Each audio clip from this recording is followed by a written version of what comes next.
연방정부가 불법 이민자 수용시설에 있는 아동들의 수용 기간을 연장시키는 새로운 규정을 내놓았습니다. 미입국 가족 강제 격리 이후 또다시 논란이 불거지는 모습인데요. 이유수 기자와 자세한 이야기 나눠봅니다.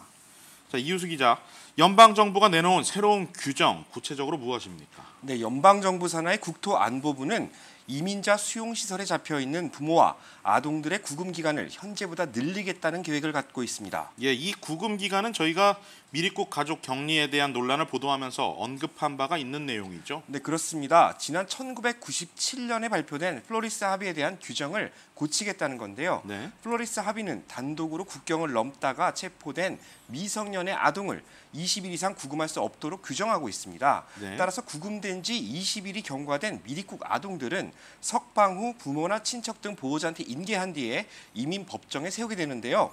현재는 아동과 함께 체포된 부모도 함께 일시 석방하도록 이제 변경된 상태입니다. 트럼프 행정부가 이 규정이 문제가 많다고 끊임없이 지적하지 않았습니까? 네, 그렇습니다. 캐치 앤 릴리즈라고 해서 즉 체포가 된다 하더라도 석방을 해주기 때문에 석방된 사람들이 이민 법정에 결국 출두하지 않고 사회 속으로 숨어버린다는 겁니다. 그래서 이제 이런 부분을 바로 트럼프 정부가 지적을 하고 있는 겁니다. 자, 그렇다면 새로 발표된 규정은 아동과 부모들의 구금 기간을 얼마나 더 연장시키는 것입니까? 네, 아직까지 정확한 연장 기간이 발표된 상황은 아닙니다.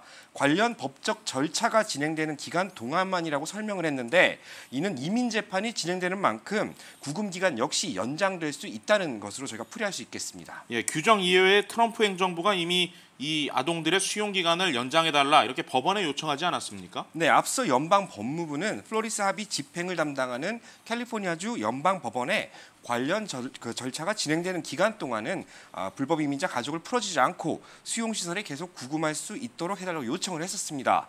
하지만 연방지법은 이를 거부했고요. 따라서 관련 규제 자체를 변경해서 원하는 것을 이루겠다는 의도로 저희가 풀이할 수 있겠습니다. 예, 연방정부가 이번에 발표한 규정 제대로 적용이 될까요? 앞으로도 제동이 걸릴 가능성은 높습니다. 이민 수용소에 감금된 미입국 아동들을 대변하는 변호사들은 벌써부터 소송을 준비를 하고 있는 모습이고요. 네.